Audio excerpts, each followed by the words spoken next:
বাজান, আমার এই দুইটা রুটি একটু গরম করিয়া দিবা। কাকা, ভিতরে মহাজন আছে। মহাজন রে যা এখন, আমি আপনার রুটি গরম করে দিতেছি। আচ্ছা বাজান, ঠিক আছে।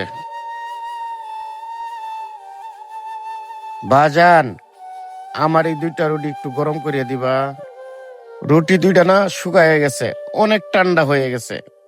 তুমি যদি আমার এই দুইটা রুটি গরম করিয়া দিতা, তাহলে আমি এই রুটি দুইটা খাইতে পারতাম। আরে কাকা কি বলতেছেন? রুটি গরম করে দিব না কেন? আচ্ছা দেন আমার কাছে। এই অঙ্কন, চাচার এই দুটো রুটি গরম করে দে তো। আচ্ছা মহাজন, দিতাছি। কাকা, রুটি তো গরম করে দেব, কিন্তু আপনি খাবেন কি দিয়ে? আপনার কাছে তো সবজি দেখতেছি না। এই যে বাজান, আমার কাছে পেঁয়াজ আছে, আমি পেঁয়াজটা দিয়ে খাইতে পারবো। তুমি শুধু আমারে এই রুটি দুইটা গরম করিয়া দাও।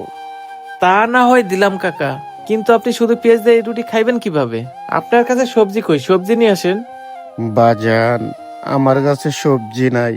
সমস্যা নাই, আমি পেঁয়াজটা দিয়ে রুটি খাইতে পারবো। আচ্ছা সমস্যা নেই কাকা, আপনি বসেন, আমি আপনাকে সবজি দিতেছি। না না বাজান, সবজি লাগবো না। আজকে তুমি সবজি দিবা, কালকে তো আমার পেঁয়াজটা দিয়ে খাইতে হবো।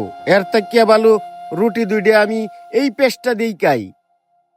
আর আমি চাই না বাজান, আমার লাগিয়া তোমার 2টা টাকা ক্ষতি হোক। এর থেকে ভালো আমি এই পেঁয়াজটা দিয়ে খাই। আহারে, কাকার কথাগুলো শুনে আমার অনেক মায়া লাগতেছে। কাকা, এই পেঁয়াজটা আমাকে দেন, আর আপনি আমার সাথে আসেন। কাকা, আপনি এই চেয়ারে বসেন।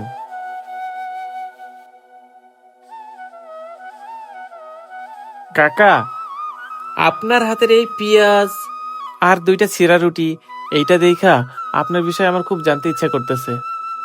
সমস্যা নেই কাকা, আপনি আমাকে আপনার ছেলের মতো ভাবতে পারেন, আর আপনার সব কাহিনী আমাকে খুলে বলেন।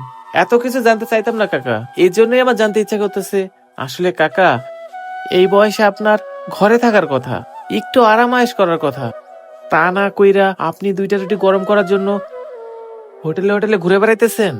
বাজান, আমি তোমারে এই কথাটা কেমনে বলবো?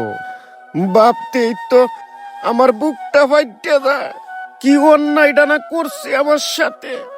তারপরেও বাজান, তুমি যেহেতু শুনতে চাইছো, তোমারে বলি, আমার ছেলেটা বড় হইয়া চাকরি নিবার পর ওর পছন্দর মেয়েকে বিয়ে করে নিয়ে আসে, তারপরে তো কি আমার এই অবস্থা। বুঝলাম না কাকা, আপনার ছেলে বিয়ে করার পর আপনার কি এমন হইলো যে আপনি এমন রাস্তায় রাস্তায় ঘুরতেছেন? আমার ছেলেটারে